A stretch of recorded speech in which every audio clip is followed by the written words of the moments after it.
Madame la Ministre, Mesdames et Messieurs, je suis très heureux de pouvoir m'exprimer devant votre Assemblée, réunie pour la 35e conférence internationale de la physique des hautes énergies.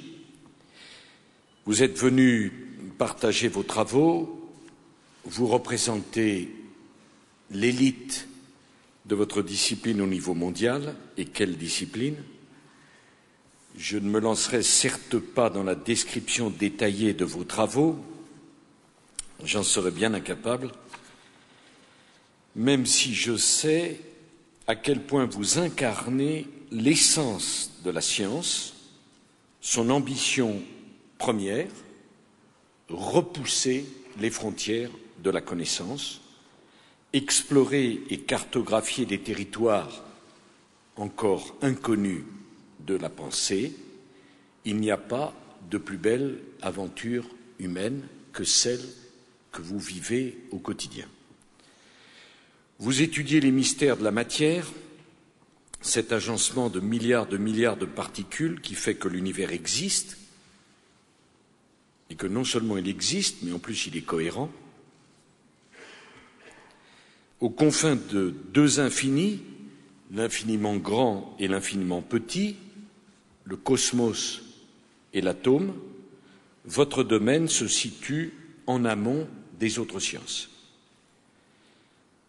Certainement, on ne peut être que saisi de vertige lorsqu'on essaye seulement d'imaginer les questions auxquelles vous vous attaquez. Il fut un temps où elles relevaient de la métaphysique. Elle nous semble loin, cette époque où les découvertes de Giordano Bruno lui valurent le bûcher et celles de Galilée, mieux traitées, la prison. Estimez-vous heureux de vivre à votre époque?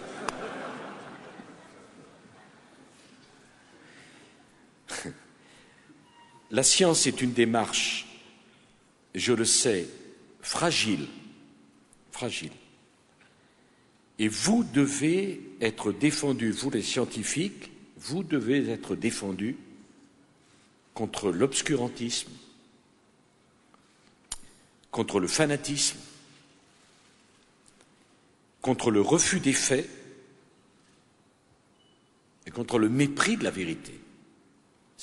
Ces risques sont actuels. Ils sont de tout temps et de toute époque. Au fond, vos travaux représentent le rêve le plus ancien de l'homme.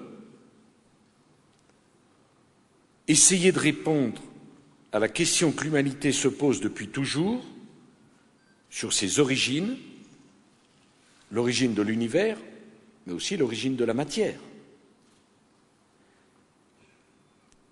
Au fond, pourquoi y a-t-il quelque chose plutôt que rien?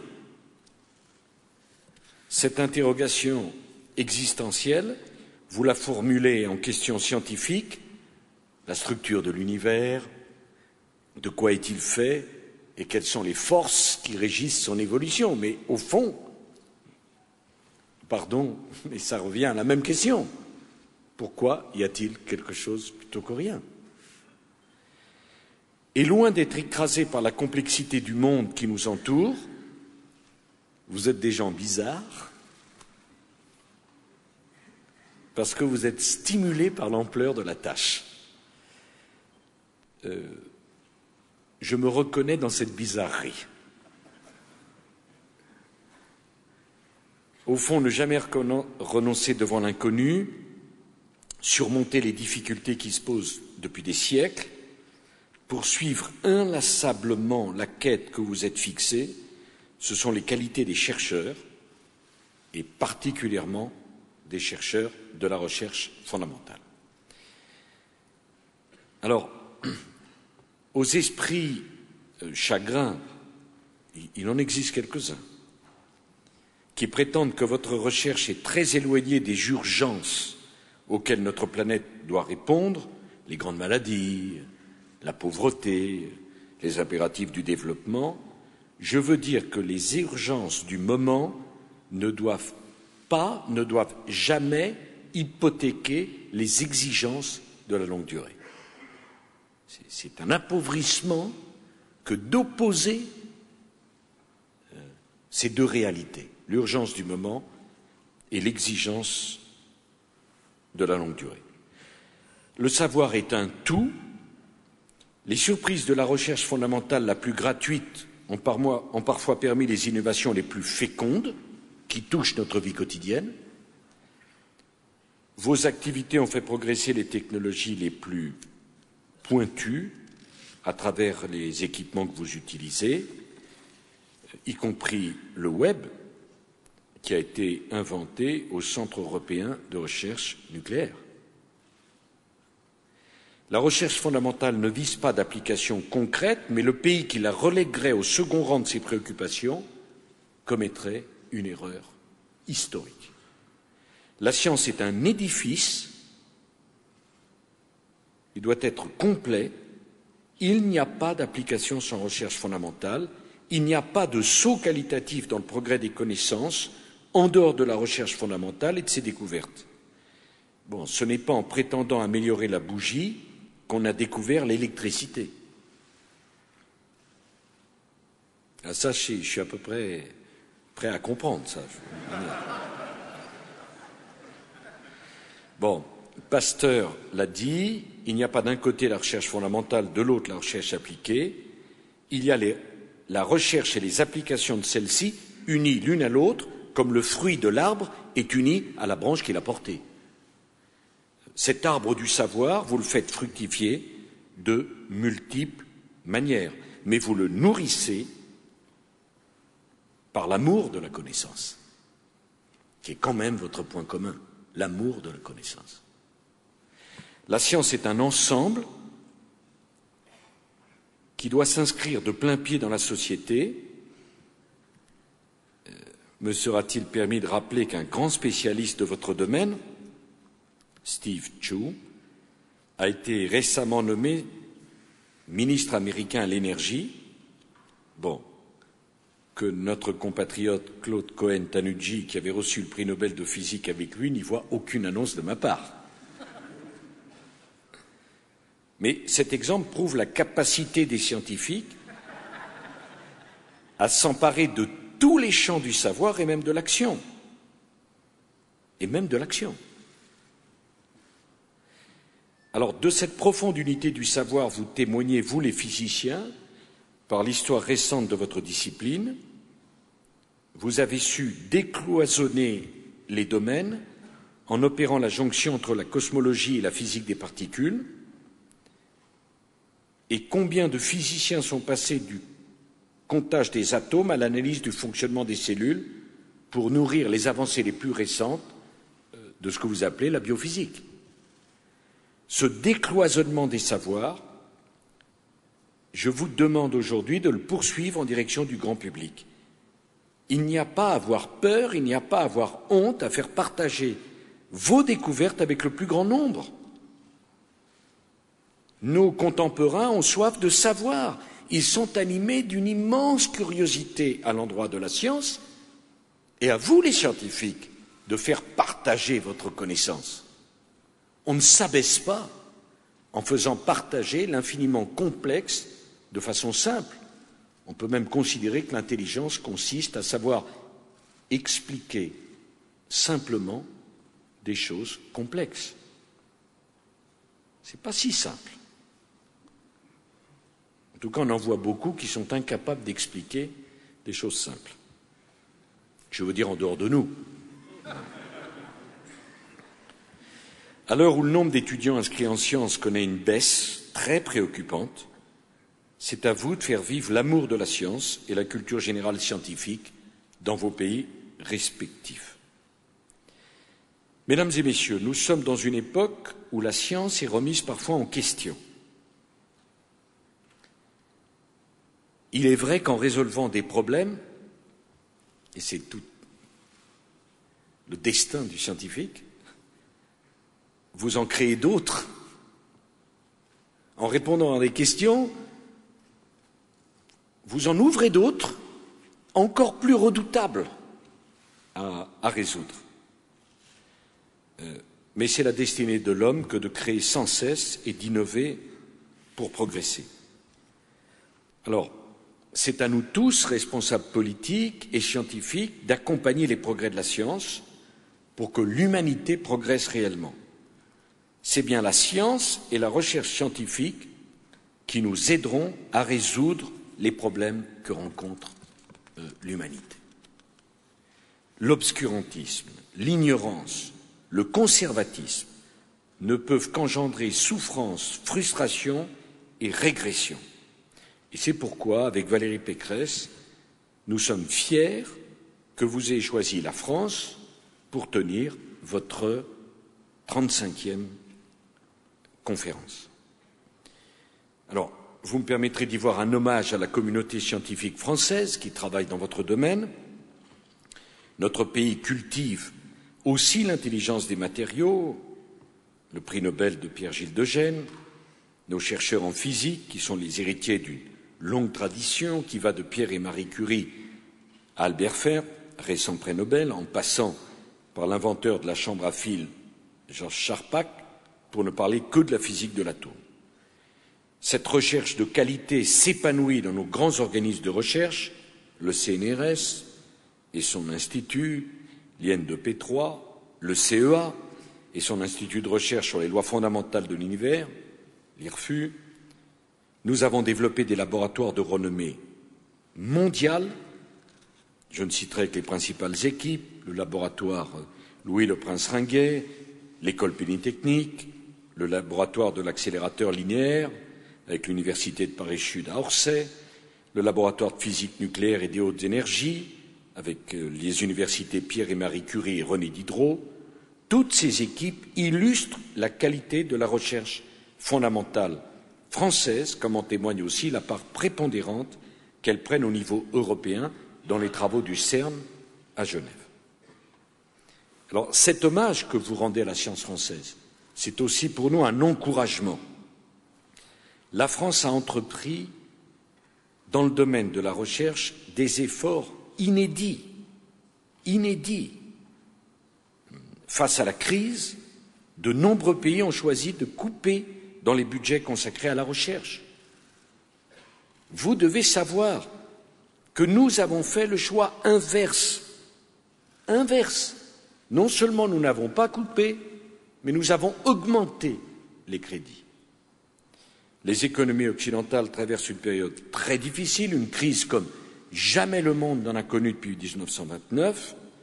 La tentation est évidemment très forte de repousser à plus tard les investissements dont nous avons besoin dans le domaine scientifique. Et vous seriez à notre place que vous auriez la même tentation. C'est par bon sens. Mais nous avons fait, nous la France, au contraire, le pari que l'enseignement supérieur et la recherche sont les solutions pour sortir de la crise. La crise ne doit pas nous conduire à repousser ces investissements dans la science, mais au contraire à les anticiper et à les consolider. Il ne s'agit pas d'une fuite en avant, mais il s'agit d'une position de bon sens. Nous n'avons pas le droit de nous replier sur des certitudes obsolètes. Nous devons chercher sans relâche de nouvelles solutions, créer sans cesse de nouveaux savoirs qui seront la meilleure arme pour lutter contre la crise. Pour nous, il a fallu d'abord améliorer la réactivité et l'efficacité de nos structures d'enseignement supérieur et de recherche. Et je le dis devant vous, à quoi serviraient des moyens supplémentaires si ceux-ci étaient investis dans des structures obsolètes? Avec Valérie Pécresse, nous avons donné aux universités la possibilité d'être autonomes pour prendre en main leur avenir et jouer tout leur rôle dans l'effort de recherche. Il y a quelques années, prononcer le mot autonomie en France, c'était déjà faire descendre les gens dans la rue. J'ai dit prononcer. Nous avons permis à nos organismes de recherche de rompre avec une organisation tellement complexe qu'elle paralysait leur action. Nous réformons et nous investissons comme jamais dans notre pays. Depuis 2007, année de mon élection, le budget de l'enseignement supérieur s'est accru d'1 milliard d'euros de plus par an.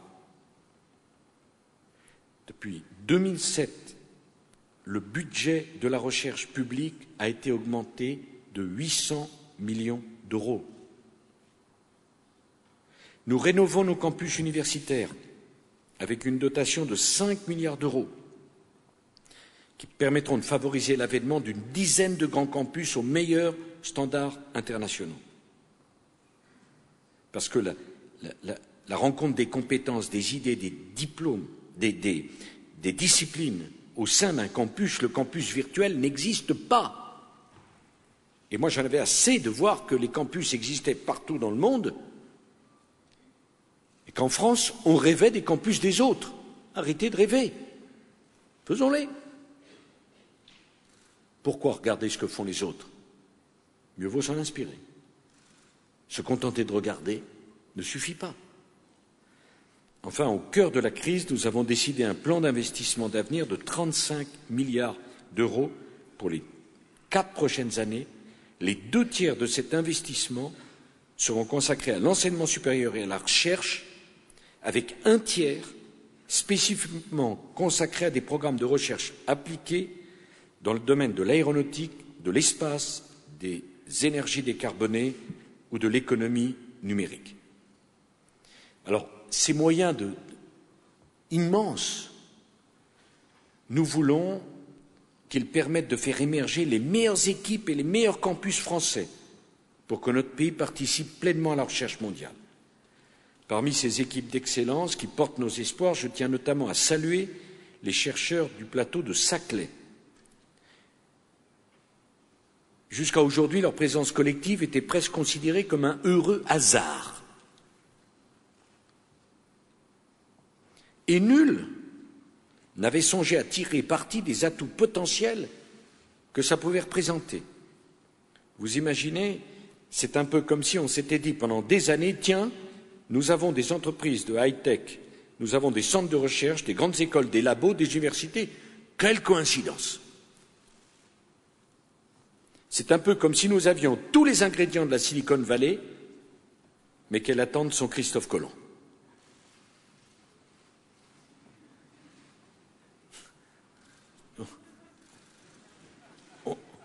On avait découvert, mais on ne le savait pas. Nous voulons faire de Saclay l'un des meilleurs campus de recherche au niveau mondial, en favorisant les synergies et la coordination de tous les acteurs qui y travaillent, chercheurs, entrepreneurs, investisseurs.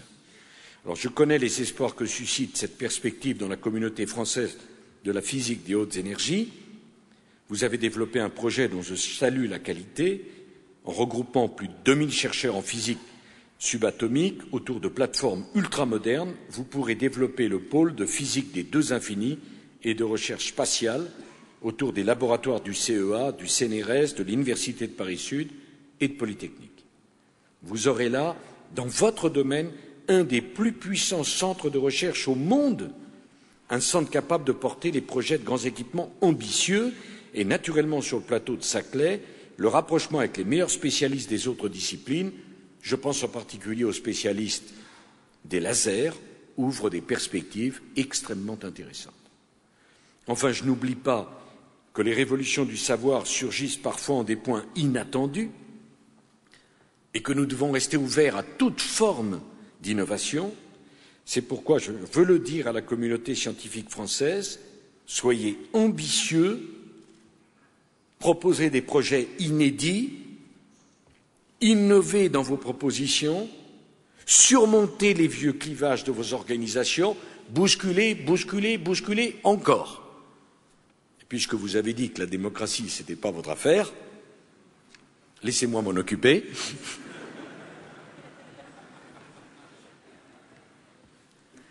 Ce que je veux dire par là, c'est que, avec Valérie Pécresse, nous ne voulons pas faire succéder un système rigide à un autre, au prétexte que nous avons mobilisé beaucoup d'argent. Nous voulons de la vie, nous voulons de la souplesse, Nous voulons du pragmatisme. Nous voulons que vous, les chercheurs, puissiez en toute liberté travailler dans vos disciplines. Bon, après se posera la question de l'évaluation, des résultats, de la compétition, bref, de l'excellence. Mais ça, c'est votre quotidien. Et vous n'avez pas besoin de moi pour savoir que c'est votre quotidien.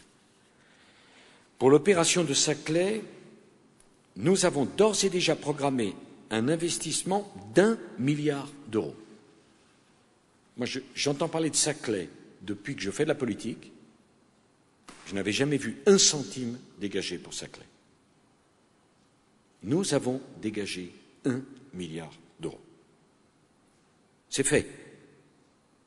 D'autres financements suivront, et je suis bien certain que les équipes présentes à Saclay seront présentées des projets susceptibles d'être retenus dans le cadre du plan d'investissement d'avenir. Mais nos ambitions ne se limitent pas à la capacité scientifique de la France. L'excellence de la recherche doit se construire dans l'espace scientifique européen.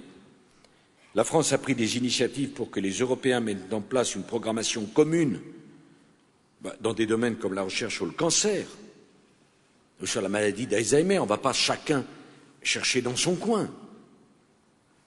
Je souhaite que ça soit le cas pour d'autres sujets. Je pense au calcul intensif ou bien sûr aux nanotechnologies. Alors, nous voulons faire de l'Europe la première puissance scientifique dans le monde. L'Europe est aujourd'hui le continent qui forme le plus d'ingénieurs et de docteurs en sciences. C'est l'Europe qui occupe le premier rang mondial en matière de publications scientifiques. Dans une saine compétition avec les autres continents, nous devons transformer ces atouts en véritables avantages. Avantages pour les pays, les populations et les économies des pays européens, mais avantages aussi pour le progrès universel. Les difficultés économiques que nous traversons ne doivent pas nous conduire à réduire frileusement les budgets que nous consacrons à la recherche et à l'enseignement supérieur. Le couple franco-allemand illustre cette ambition européenne et ça continuera. Au-delà de la dimension européenne, j'en appelle à une véritable coopération internationale. Vous la mettez déjà en œuvre. Les équipements de recherche sont devenus plus pointus, plus performants, donc plus coûteux. Votre communauté a besoin d'investissements dans les grands équipements. Nous ne pouvons nous dérober à cet appel, mais on a tout intérêt à travailler les uns avec les autres, quel que soit le continent auquel on appartient. Je prendrai qu'un seul exemple, l'équipement du CERN à Genève, avec l'accélérateur de particules le plus puissant du monde qui a été inauguré il y a 2 ans. Les premières collisions ont permis d'obtenir des résultats importants qui seront annoncés, d'après ce que j'ai compris, au cours de votre conférence.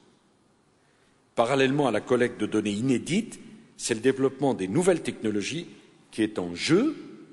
L'accélérateur de particules du CERN est à l'origine de nombreux progrès technologiques dans l'imagerie médicale, dans le traitement des tumeurs cancéreuses, grâce à l'hadrothérapie, et pour traiter la multitude des données recueillies dans les grands collisionneurs, vous avez initié une puissance de calcul qui ouvre d'immenses perspectives pour les applications du calcul scientifique.